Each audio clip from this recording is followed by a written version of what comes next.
ठीक है, तो यहाँ पर क्वेरी विजार्ड का क्या मतलब, वो क्वेरीज तो जो स्टेटमेंट हैं वो तो हैं ही, उनका यूज़ अभी आपको नहीं करना है। यहाँ क्वेरी विजार्ड के थ्रू हमको वो इन्फॉर्मेशन निकालनी है जो हमको टेबल में से चाहिए। हमको पूरी टेबल का डेटा नहीं चाहिए, हमको कुछ स्पेसिफिक इन्फॉर्मेशन निकालनी, कुछ स्पेसिफिक कॉलम देखने हैं, तो हम इस तरीके से इस क्वेरी विजार्ड का यूज़ करके देख सकेंगे। इसी तरीके से आपकी बुक्स में भी दिखाया गया होगा, देखा आप लोग बुक्स में भी देख सकते हैं, उसमें भी इसी तरीके से कराया है। ठीक है, एक बार और करके दिखा देते हैं। देखो जैसे ये तो हमने इसको यहाँ से क्लोज कर देते हैं, क्लोज कर दिया। ठीक है, अभी ये हमने जो मेन टेबल है जो हमने बनाई थी। ठीक है, अब इसमें हमको क्वेरी विजार्ड का यूज़ करके हम वो चीज़ देखेंगे जो हमको मान लो खाली देखना है, क्लास और एड्रेस। ठीक है, बाकी चीज़ों को नहीं देखनी है। तो हम यहाँ फिर क्वेरी विजार्ड में जाएंगे, फिर ओके करेंगे। यहाँ हमारी है तो यहाँ हम क्लास को ऐसे करके यहाँ ऐड कर देंगे, इस चीज़ पे क्लिक करके, और फिर मान लो एड्रेस को हम ऐड कर देंगे। ठीक है, अब हम इसको नेक्स्ट करेंगे। तो अब जो टेबल बन के आएगी वो इसी टेबल में से बनी हुई टेबल है, और एक वर्चुअल टेबल है। वर्चुअल टेबल मतलब वो टेबल एग्जैक्टली है नहीं, असलियत में हमने उसे बनाया नहीं है। इसी टेबल में से डेटा निकाल कर वो टेबल अपने आप से बनेगी इस क्वेरी विजार्ड के थ्रू। और इसे फिनिश करेंगे, देखो एक नई टेबल बन गई, उसी स्टूडेंट टेबल की हेल्प से एक नई टेबल बन गई, और उसमें सिर्फ वही इन्फॉर्मेशन आ रही जो हमको चाहिए थी। तो क्वेरी विजार्ड का यही यूज़ होता है कि क्वेरी विजार्ड का यूज़ करके हम वो इन्फॉर्मेशन निकाल सकते हैं जिसका हमें एग्जैक्टली यूज़ है, सारी इन्फॉर्मेशन हमको नहीं चाहिए होती है। ठीक है, थोड़ा ये आप लोगों को समझने में मुश्किल लगता है, लेकिन जैसे जो है वो यही है। ठीक है, प्रैक्टिकल दिखाने में और करने में दोनों में फ़र्क है, लेकिन अभी दिखा पाना करवा पाना पॉसिबल नहीं है। हम सिर्फ आपको दिखा सकते हैं किस तरीके से हो सकता है। तो उसमें ये इस तरीके से हम क्वेरी विजार्ड का यूज़ करके डेटा को फैच कर सकते हैं। ठीक है, कितनी भी बड़ी टेबल हो, कितना भी कुछ हो, तो उसमें हम इस तरीके से डेटा को निकाल सकते हैं। अब बात आती है फॉर्म्स और रिपोर्ट्स की। फॉर्म्स और रिपोर्ट्स बहुत इजी चीज़ें हैं, उसमें कुछ ऐसे सुनने में लगता है कि बहुत मुश्किल है, लेकिन कुछ मुश्किल नहीं है। फॉर्म, जो टेबल हमने बनाई है इसी का यूज़ करके हम इसको फॉर्म में कन्वर्ट करेंगे। इसमें हमें कुछ करना नहीं, कुछ ऑप्शंस, एक ऑप्शन पे क्लिक करेंगे, ये पूरी टेबल फॉर्म में कन्वर्ट हो जाएगी। अब फॉर्म का दिखाते हैं कैसे होता है फॉर्म का। ठीक है, देखो ये टेबल, इसको क्लोज कर देते हैं, इसका कोई यूज़ नहीं है। ये हमारी मेन टेबल है। ठीक है, अब हमको उसको फॉर्म में कन्वर्ट करना है, तो कुछ नहीं करना होगा, हमें क्रिएट ऑप्शन पे जाएंगे। देखो यहीं पे फॉर्म है, यहीं पर रिपोर्ट है जो आपको आगे बताना है।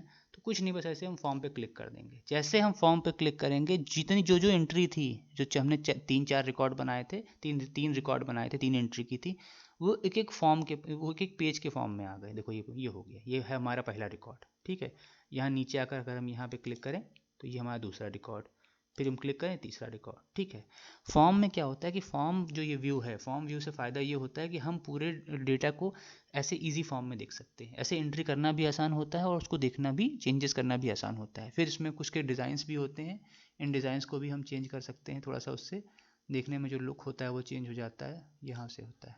ठीक है, ये देख रहे हैं, वही जो टेबल हमने बनाई थी उसी को हमने फॉर्म पे क्लिक कर दिया तो ये फॉर्म में कन्वर्ट हो गई।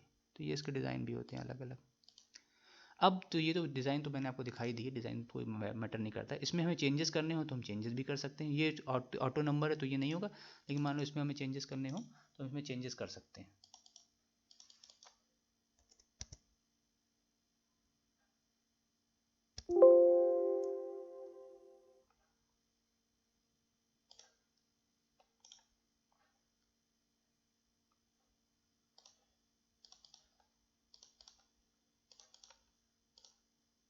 देखो चेंजेस नहीं होते, थोड़ा सा अगर कन्फ्यूज़न है, चेंजेस नहीं होंगे।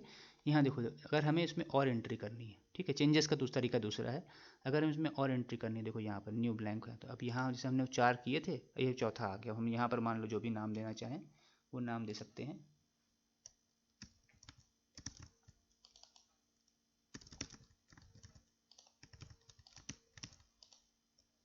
ये क्या हुआ, अभी तो काम कर रहा था, वो फिर से लगा, एक बार ओपन करते हैं यहाँ से क्लोज करके। ठीक है, ये है हमारी मेन फॉर्म है, मेन हमारा ये वो है, टेबल है। अब हम जाएंगे फिर से क्रिएट पे जाएंगे और फॉर्म्स पे जाएंगे, देखो आ गया। ठीक है, अब मान लो इसमें हमको नया, और हमने 3 रिकॉर्ड तो बनाए ही हैं, तीन रिकॉर्ड मतलब 3 इसमें हमने डेटा एंट्री की है, और करनी है तो यहाँ देखो, इस पर करें न्यू ब्लैंक रिकॉर्ड। अब ये आ गया, हम यहाँ पर जो भी एंट्री करना चाहें एंट्री कर सकते हैं। हो क्यों नहीं रही, अभी तो हो रही थी एंट्री।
देखो जैसे इसमें एंट्री करना चाहें, अभी कभी कभी दिक्कत करता है। अब यहाँ एंट्री हो रही है, जैसे हमने यहाँ ये अपने आप से आ गए। अब इसमें एंट्री करेंगे तो ये से जो भी हम नाम डालना चाहें, फादर्स नेम डालना चाहें, रोल नंबर जो भी मान लो 4 डालना चाहें, क्लास हो गया 10th डालना चाहें, ऐसे कुछ भी डाल सकते हैं। तो मतलब हम इसमें एंट्री कर सकते हैं, हम जो भी एंट्री करना चाहें यहाँ पर हम एंट्री अपने हिसाब से कर सकते हैं। दूसरी अब तो ये एंट्री ये हो जाती है। कभी कभी इसमें क्लिक क्लिक करने में कहीं कहीं पे दिक्कत करता है, नॉर्मली थोड़ा सा है, इसके साथ थोड़ी समस्याएं हैं। कभी कभी हम लोग बहुत यूज़ करते हैं तो भी कभी कभी दिक्कतें करता है। तो ये फॉर्म में कुछ नहीं, फॉर्म जो टेबल है उसी को सेलेक्ट करके और उस पर ये क्रिएट में जाके फॉर्म पे क्लिक कर दो तो ये पूरा फॉर्म क्रिएट हो जाता है। उसके बाद हम इसमें जो भी एंट्री करेंगे वो सारी एंट्री इसमें इसके थ्रू भी हम एंट्री कर सकते हैं। यहाँ नई एंट्री मान लो हम करना चाहें तो यहाँ एक नाम दे दें, फादर नेम दे दें, ठीक है, रोल नंबर मान लो 5 दे दें, क्लास दे दें हम 11th दे दें, कुछ भी दे दें, एड्रेस जो भी मतलब भरना चाहें दे दें, अमाउंट पे मान लो 6000 दे दें, इस तरीके से, ठीक है। अब इसको हम सेव कर देते हैं, सेव करके ओके कर देते हैं। तो ये जो हमने यहाँ पर जो एंट्री की है यही एंट्री हमारी मेन टेबल में है। देखो यहाँ मेन टेबल पे आते हैं, मेन टेबल पे आए तो क्या है कि आपको 3 ही एंट्री दिख रही है, पुरानी जो भी हमने एंट्री कराई थी वो नहीं दिख रही। कुछ नहीं करना है, यहाँ रिफ्रेश पे क्लिक कर दो। रिफ्रेश पे किया तो जो हमने एंट्री फॉर्म के थ्रू की थी वो भी यहाँ पर दिख जाती है, ठीक है। तो फॉर्म के थ्रू हम लोग डेटा एंटर कर सकते हैं, देख सकते हैं कि उसमें डेटा मतलब उसमें ईजिली एंटर कर सकते हैं।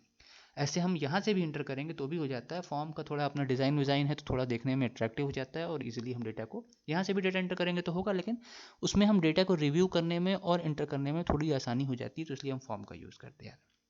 रिपोर्ट जो होता है वो सिर्फ डेटा को शो करने के लिए होती है, उसमें कोई ऐसी चीज़ नहीं है जिसमें मतलब हमको ये देखना हो कि वो रिपोर्ट में हम कोई एडिटिंग नहीं करते। जैसे हमको रिपोर्ट बनानी है इसकी, ठीक है, तो इसको क्लोज कर देते हैं। यहाँ पे ये फॉर्म जो है, ठीक है, टेबल हमारी यही रहेगी, पूरी टेबल हम सेलेक्ट करेंगे, ठीक है, सेलेक्ट ही है, सेलेक्ट क्या करेंगे, क्रिएट पे जाएंगे और ये है रिपोर्ट, ये कहाँ गई, ये रही, ठीक है। रिपोर्ट पे क्लिक करेंगे, देखो इसका डिज़ाइन चेंज हो गया, ठीक है। रिपोर्ट का काम क्या होता है, ये सिर्फ ये प्रिंट आउट निकालने के लिए। तो मान लो ये डेटाबेस का हम प्रिंट आउट निकालना चाहे तो ये रिपोर्ट व्यू जो है इसके थ्रू प्रिंट आउट निकालने में थोड़ा सा देखने में अच्छा लगता है। यहाँ पर ना तो हम एडिटिंग कर सकते हैं ना डेटा की एंट्री कर सकते हैं, दोनों ही चीज़ें यहाँ पर अवेलेबल नहीं होती हैं। तो वो चीज़ के लिए रिपोर्ट बहुत सही चीज़ का होता है कि इसमें खाली हम जो भी हमने एंट्री की, जो भी हमने उसमें डेटाबेस में जो भी चीज़ें रखी हैं, जो टेबल बनाई उसमें जो जो डेटा रखा है वो सब यहाँ डेटा आपको दिखाई दे रहा है। बस इसका हम प्रिंट आउट निकाल सकते हैं, ठीक है। इसके भी अपने व्यूज़ होते हैं, उनसे ये इसके डिज़ाइन होते हैं, इन डिज़ाइंस को चेंज करके करना चाहें तो कर सकते हैं, ठीक है। कहीं कहीं पर दिखाने की ज़रूरत होती है, कंपनीज में इनका यूज़ होता है, तो इस तरह से डेटा देखने में अच्छा लगता है। तो मेनली प्रिंट आउट के लिए होता है और डेटा को ऐसे कहीं शो कराना है तो उसके लिए होता है। यहाँ पूरा डेटा एक साथ आपको दिखाई दे रहा होता है। इसमें कोई एडिटिंग हम नहीं कर सकते, हम फॉर्म में नया डेटा ऐड कर सकते हैं लेकिन रिपोर्ट में ऐसा नहीं होता। रिपोर्ट में हम नया डेटा ऐड नहीं कर सकते। देखो MS एक्सेस बहुत बड़ी चीज़ है, लेकिन अभी आपके कोर्स में स्टार्ट हुआ है तो अभी कुछ कुछ चीज़ें ही स्टार्टिंग में बताई जाती हैं। बाकी इसमें तो बहुत सारी चीज़ें हैं जो कि आगे आप लोग आने वाले टाइम पर अलग अलग क्लासेस में आगे चल के धीरे धीरे पढ़ेंगे, ठीक है। तो ये एक ओवरव्यू है आपका, जिसमें आपको मतलब क्वेरी विजार्ड के बारे में, फॉर्म के बारे में और आपके रिपोर्ट के बारे में बताया जाता है।